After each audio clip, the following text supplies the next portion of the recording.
J'espère que vous allez bien, j'espère que vous vous portez bien.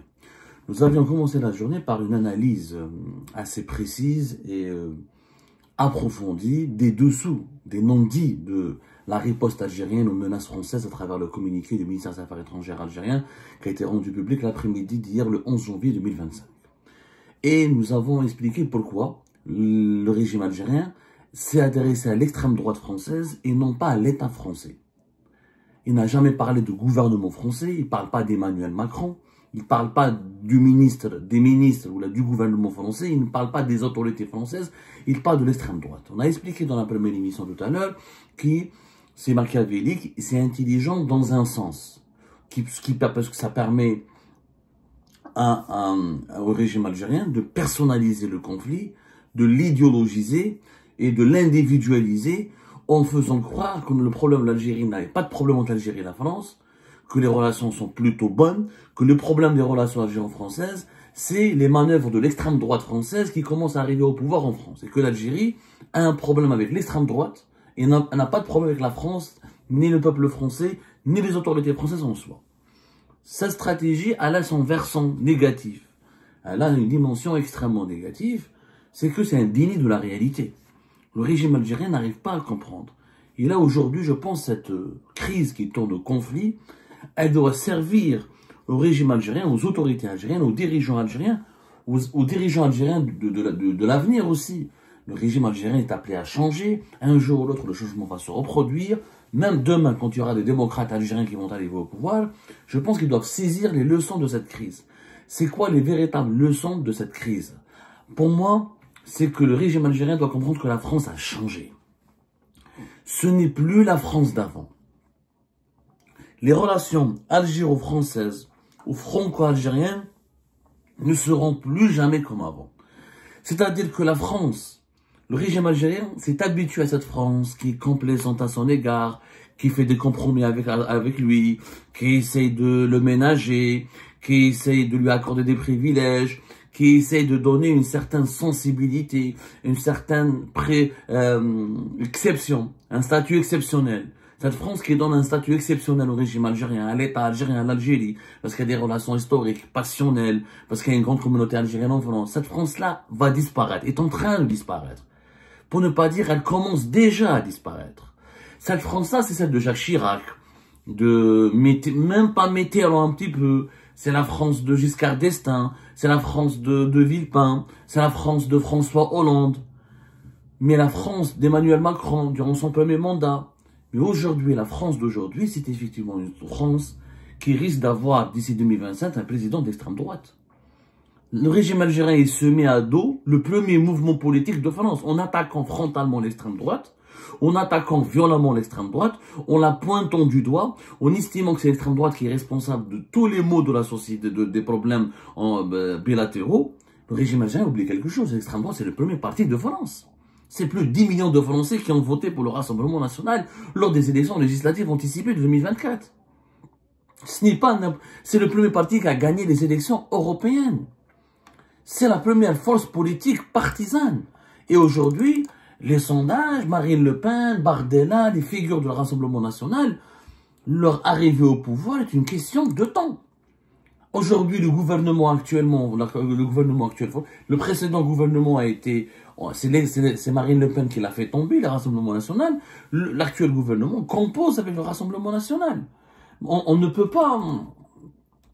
pas nier cette réalité-là. La France est en train de changer. Les Français et les Françaises sont en train de changer. Et les thèses de droite et les thèses conservatrices de la droite et les thèses les plus dures, les idées ou les visions de la droite la plus dure se banalisent dans la société française. Il y a de plus en plus de Français et de Françaises qui votent pour la droite et qui veulent que l'extrême droite arrive, ce qu'on appelle l'extrême droite arrive au pouvoir. Aujourd'hui, le régime algérien, il dit dans ses communiqués, c'est une extrême droite revancharde, haineuse, qui mène actuellement une campagne de désinformation contre l'Algérie, elle a des rancœurs à l'égard de... Non, c'est pas des rancœurs. C'est ça c'est l'ancienne France, une nouvelle France est en train de naître, et l'extrême droite, le prochain on va dire peut-être le prochain président français, et les prochaines figures politiques de la France, ce sont des figures politiques qui, ne sont pas complexées par l'histoire de la colonisation. Regardez par exemple ce qu'un jeune dirigeant comme Gabriel Attal, un jeune dirigeant qui était l'ancien Premier ministre, qui n'est pas de l'extrême droite. Gabriel Attal, à un moment donné, il a même été au niveau de la gauche. Gabriel Attal, ce qu'il a déclaré sur l'Algérie. Allez voir ses déclarations.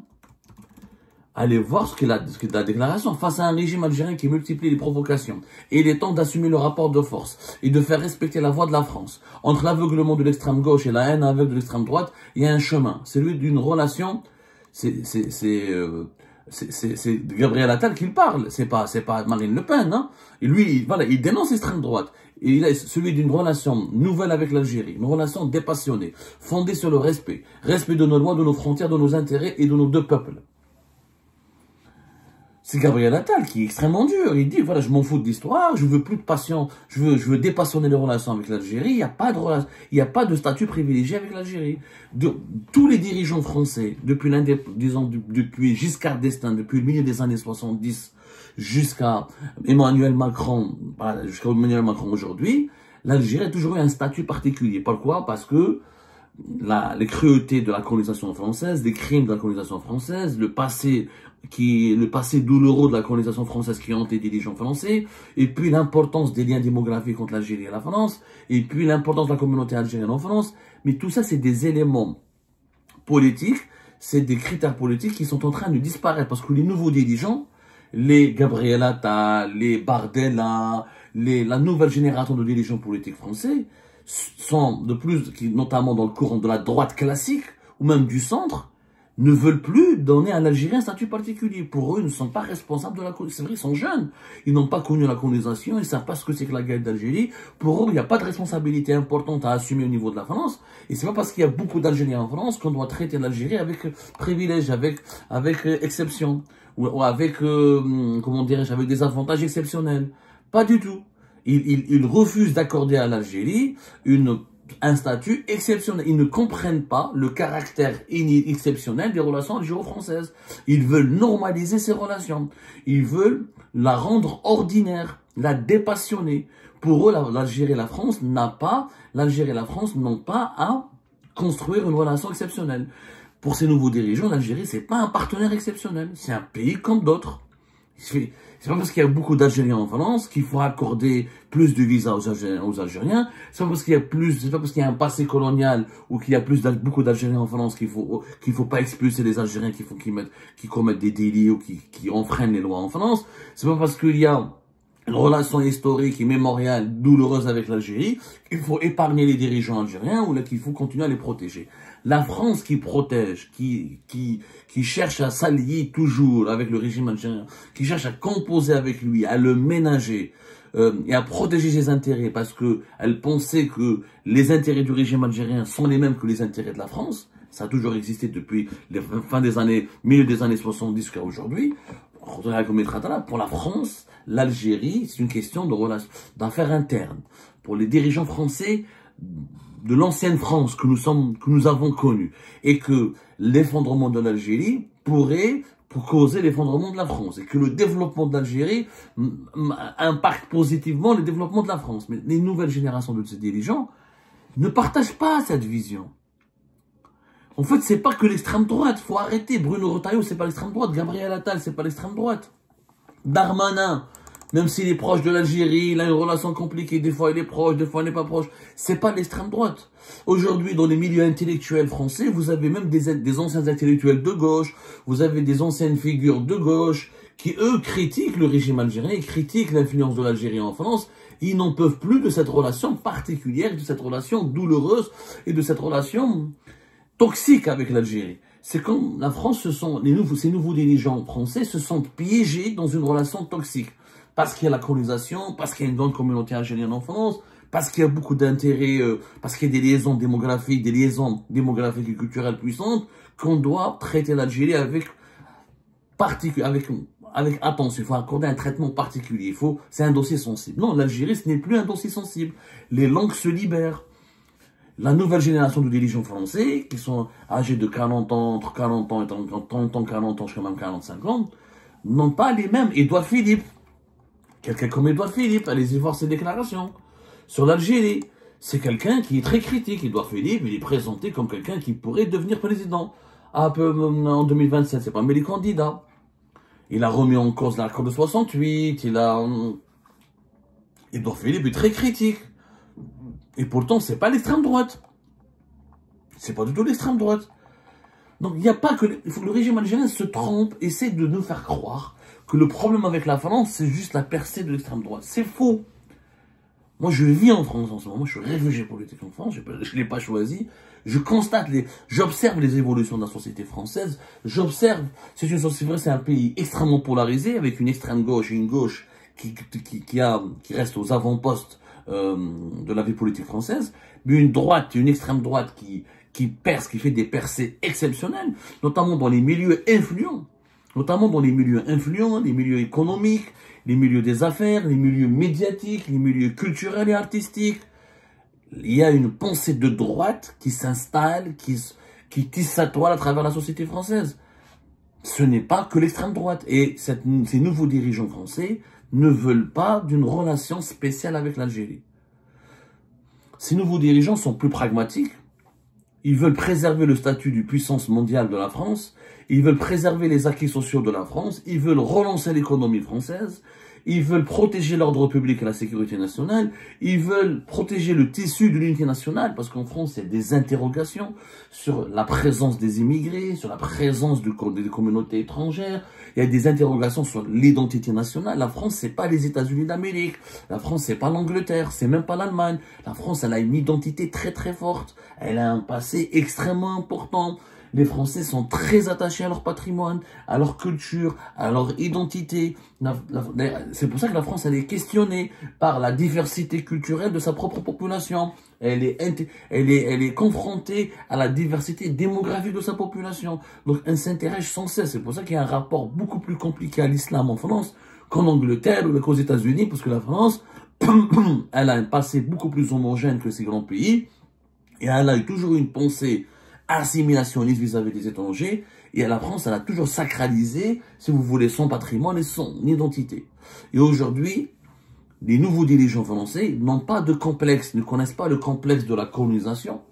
La majorité des dirigeants politiques français ne partagent pas l'approche d'Emmanuel Macron sur l'Algérie. D'ailleurs, je pense qu'après Emmanuel Macron, on n'aura plus de dirigeants français qui fera autant de cadeaux, qui voudra se rapprocher le plus de l'Algérie, qui essaie de capter l'intention des dirigeants algériens, qui essaie de construire avec eux un partenariat positif et pragmatique. Je crois que c'est le dernier président français. Les futurs présidents français, l'Algérie, pour eux, voilà, c'est pas stratégique, le monde est beaucoup plus vaste que l'Algérie.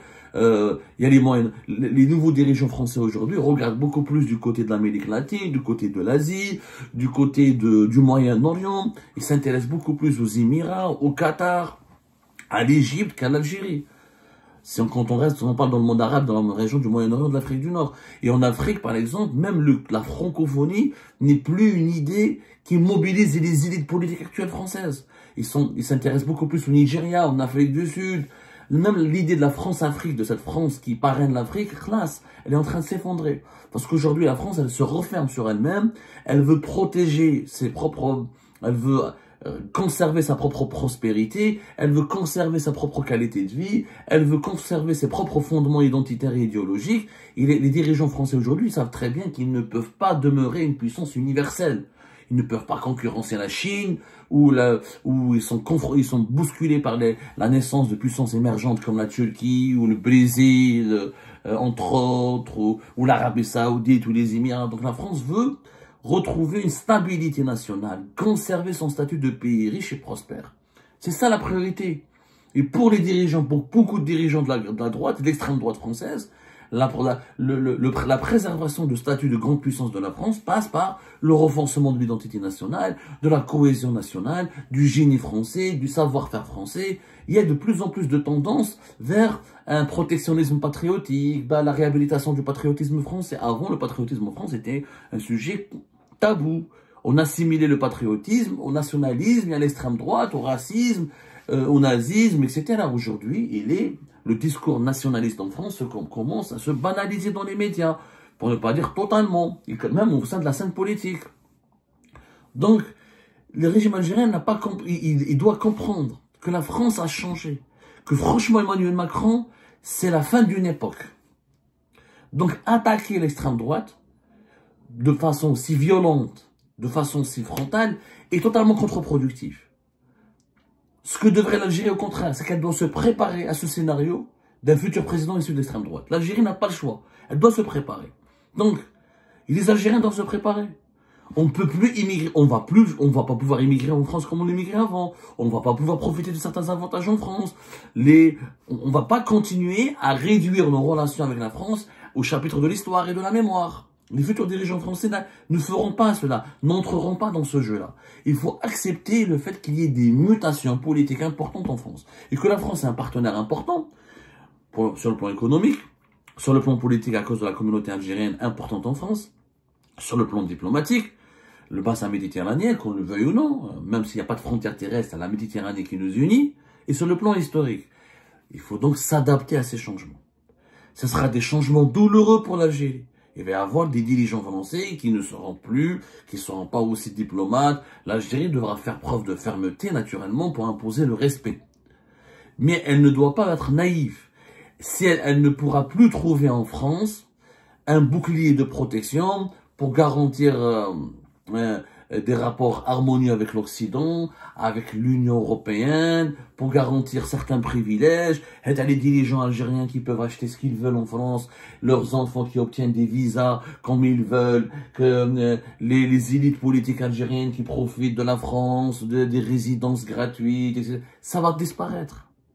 Ça va disparaître. Et ce n'est pas parce que l'Algérie fournit 10% du pétrole en France et elle couvre 8% des besoins en gaz naturel que de la France que la France sera pour autant continuera pour autant d'avoir besoin de l'Algérie. C'est complètement faux. On aura de plus en plus de pétrole à exporter, on aura de moins en moins de pétrole à exporter dans les années à venir et de moins en moins de gaz à exporter dans les années à venir. Quoi qu'il arrive, l'argument énergétique ne sera pas essentiel. Prochainement, vu que la situation économique en Algérie est en train de changer aussi, qu'il y a un renouvellement générationnel qui est inévitable, aussi on aura prochainement un président algérien qui ne sera pas de la génération de l'indépendance, ne sera pas de la génération d'avant l'indépendance, je veux dire une génération, quoi qu'il arrive, un jour ou l'autre on aura un président de moins de 50 ans en Algérie, c'est inévitable. Il va y avoir des rapports complètement différents. La francophonie est en train de reculer en Algérie. En fait, le seul lien qui va rester, c'est les binationaux.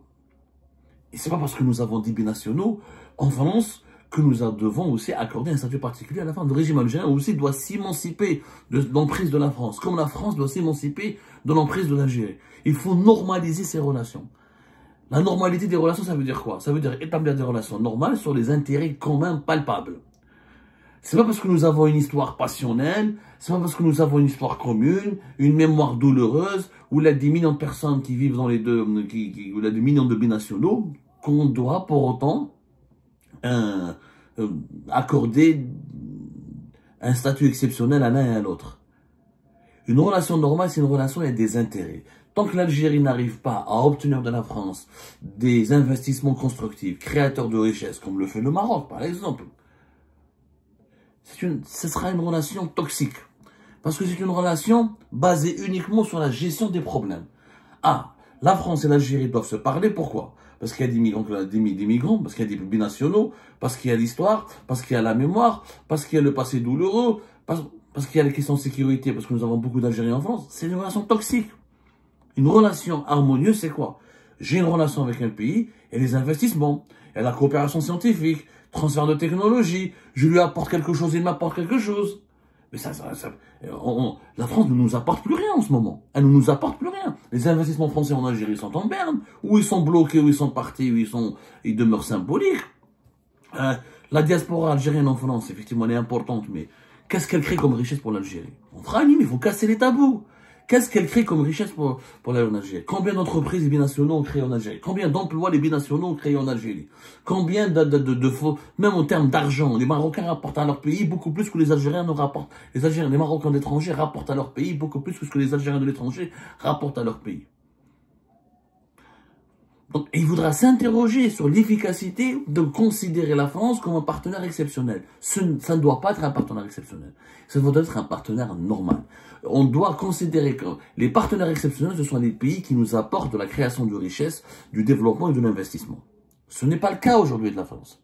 La France était, dans un passé récent, un investisseur important en Algérie. Ce n'est plus le cas. Parce que, comme on lit, comme la dimension historique et politique et démographique prime sur les considérations économiques, les relations algéro-françaises ont basculé dans un cercle infernal d'inefficacité. Je pense qu'aujourd'hui, le régime algérien doit accepter la réalité. La France est en train de changer.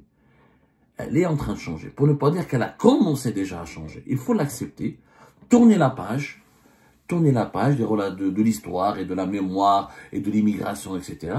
Et accepter d'écrire une nouvelle page. Et que l'Algérie doit regarder maintenant au-delà de Paris. Il n'y a pas que Paris dans la vie. Il n'y a pas que Marseille dans la vie. Il faut qu'on accepte maintenant de regarder plus loin que le bout de notre nez, plus loin que le bout de la Tour Eiffel.